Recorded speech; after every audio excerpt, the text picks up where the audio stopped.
Listener discretion is advised. I will now teach you how to make moonshine. Oh, great. Can't wait to get arrested. Here we go.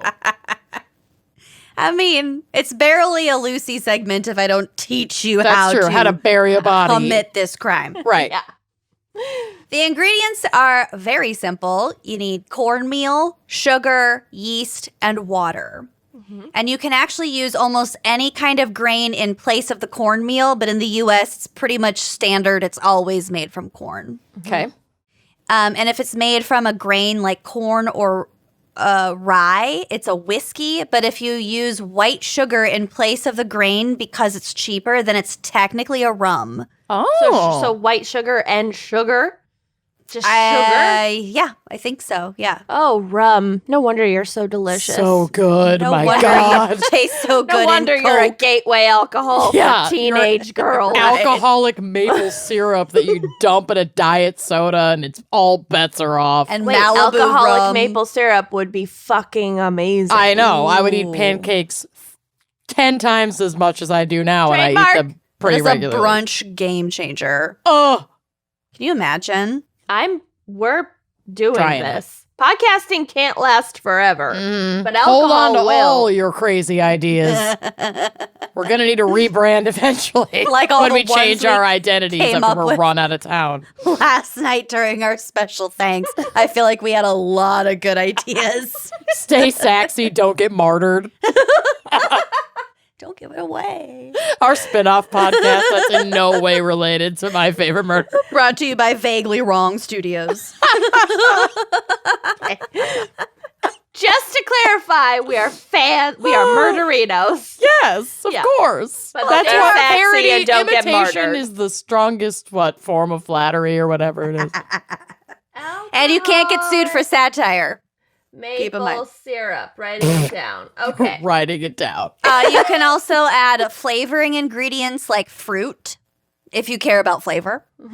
The difference between moonshine and like the regular whiskey or rum you would get legally is that moonshine isn't aged at all. Yeah, I ain't got no time for that. Hence the clarity of the product. It's clear as opposed to the brownish or golden of the legal stuff that's typically been aged in oak barrels for quite a while, like years. So the aging process mellows out those flavors, and moonshine doesn't go through that process. So much. That is why moonshine has such an intense kick, a very unique flavor. Getting kicked in the mouth by a horse. Exactly. So to make moonshine, first you ground your corn into meal. You can use commercial hog feed for this. I have that, so we're good. Somebody's Gotta feed Bill.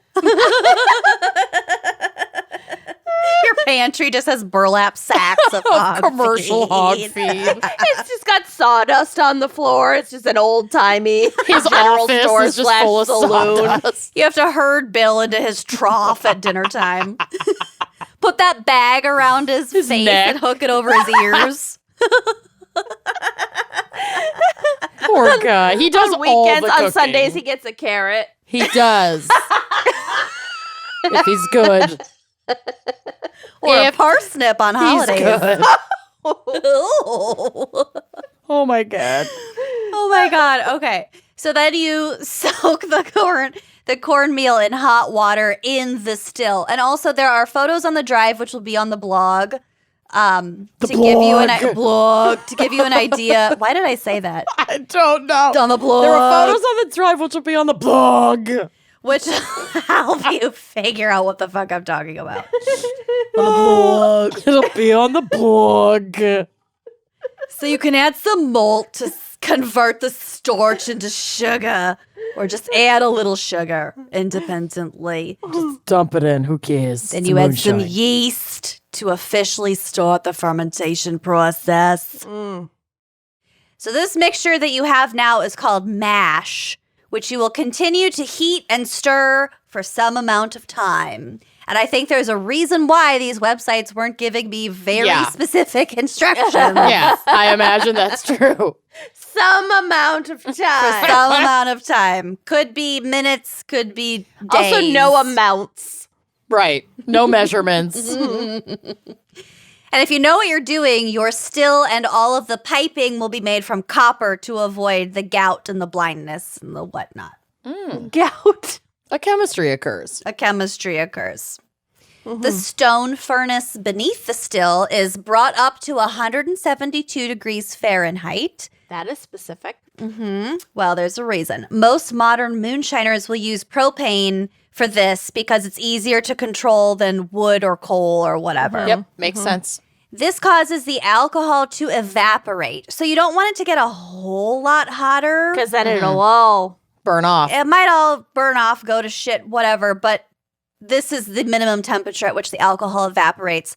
And that pushes the alcohol steam through the cap arm, which is on the top of the still. That arm goes into a heated barrel called the thump keg, where the mash is filtered out. And it's called the thump keg because of the sound that the mash makes when it drips Plops out. in there. When it What? drips out of the steam and into the bottom of the barrel. Thump Keg would be such a good bad college band name. Thump keg. Absolutely. The steam then travels into the worm, which is a coiled length of pipe that winds down the inside of the worm box, which is a barrel that is constantly wetted down with circulating cold water. Who This came sounds up like with way too much work. so complicated. Well, if Yeah. you're familiar with like sous vide cooking, it's the same concept. You have circulating water at a specific temperature, and then that Well, sure, a but chemistry occurs. yeah, and you don't your have meat to gets cooked. build a set out of beakers and hoses. You can just buy that nice sous vide. I am not Machine. familiar. If it doesn't involve chopping and sauteing in olive oil, I doesn't. got A nothing. sous vide steak with a quick sear on a cast iron skillet to finish is the fucking best thing in the Sous world. vide is actually really fucking awesome. It's Cooks so basically evenly. it's essentially a slow cooker for people who know what the fuck they're doing. Mm-hmm. It's Not so for me. good. Don't qualify. I'll send you a link. I'll send you a Corey, my husband, who can sous vide a steak. Okay, so the worm box, the water's coming down with cold water, and that condenses the alcohol steam into liquid. Yep. So the spout is attached to the worm box, and that is where the finished product comes out. Wow. So at its core, the moonshine is this alcohol vapor that sort of travels through the still And and then then is comes out as a re-liquefied. liquid. Yeah, it's re-liquefied.